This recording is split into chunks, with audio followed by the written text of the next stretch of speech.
Assalamu alaikum everyone, my name is Faysal. Why do doctors use humor? Well, physicians as a rule tend to use humor to cheer patients up, to look cool, to cope with problems, or maybe even distance themselves from the problem at hand.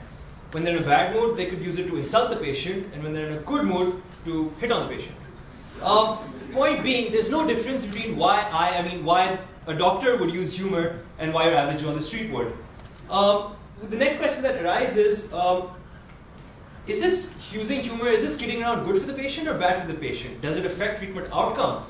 Are doctors generally just not funny, and do we need Omar Sharif to conduct the next CME?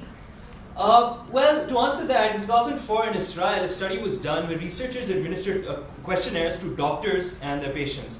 Patients are asked to rate how funny they felt the doctor had been during that appointment, and the doctors were asked to rate how funny they themselves felt they were during the same appointment. Interesting results, listen carefully. 60% of patients said that the doctor had used some form of humor during the appointment, whereas only 40% of the doctors said that they'd used any form of humor. What does that mean? That means 20% of the time, the patients are laughing at you when you are in fact being dead serious. Now, I don't know if this is a bad case of denial where, Mr. Chaudhary, your results are in, I'm afraid it's cancer, stage 4, and you have a month to live.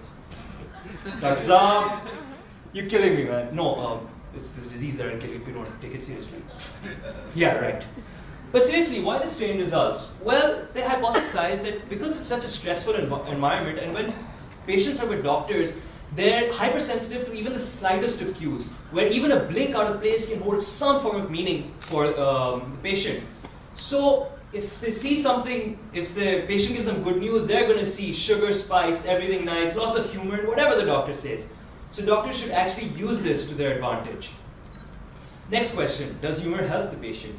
Well, 300 hours of interviews with patients, doctors, nurses, patient attendants says that yes, it does.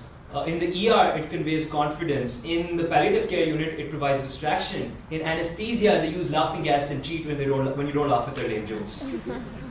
Which then leads us, but there's always a but. There's always a caveat, right? Humor can backfire when used inappropriately. So I prepared a list of do's and don'ts, not exhaustive, but enough to get by.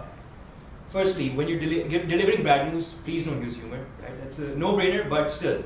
I mean, a political worker, he gets shot, wheeled into your ER, you don't think he's going to survive. Please don't go up to his family and say, "Ji, मामला खराब लग रहा है, आप इनकी बोरी तैयार कर दें." Next point. Remember that don't be that glass half full kind of guy. Remember, okay, patients don't need you to, they need you to empathize with their grief. They don't need you to fix their grief, right? Let them deal with grief on their own terms, right? Don't be that, at least you have a 1 month to live, Mr. Chaudhary kind of guy. And next, language barriers and pronunciation issues. Don't tread carefully in these matters. Remember that ullu and owl have very different connotations in their respective languages. Something in one language can have a completely different meaning in another, right? You say something out of place, the doctor will think you're not being serious about their disease. Same thing with pronunciations. Tomato, same meaning, different pronunciations. Kela, same meaning, different pronunciations. Remember the lesson learned by George of George Ka Pakistan, who's promised never to say in his British accent in Urdu the words 14 and holidays ever again. Now, let's see if you can figure that one out. Okay. Not everyone is a social animal. Not everyone will open up to you immediately. So I advise you to use what I like to call the mirror method. Patient walks in, mirror their facial expression, unless they're Sylvester Stallone. Right? And during the whole consultation, use humor to literally turn that frown upside down. Right? Not everything in life is a joke, right? Stop laughing. This is a serious question. A group of doctors in the US in the ER decided to order pizza, slow night. Pizza delivery boy gets shot outside the ER, and they try to revive him, but fail, and he dies. Later on, they find the cold pizza nearby, and one of the doctors quips over the dead body, "Do you think we should tip this guy? It's pretty cold." Sick, huh? Point being, not so fast.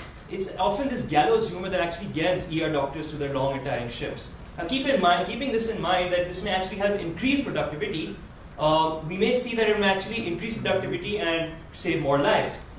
Last joke. I'm going to end with a joke. Asif goes on vacation, leaving his sister Asif to take care of the cat and the aged mother.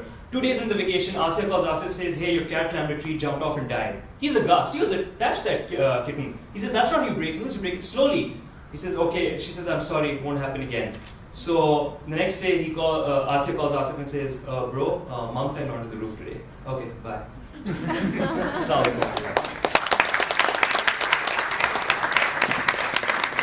Oh.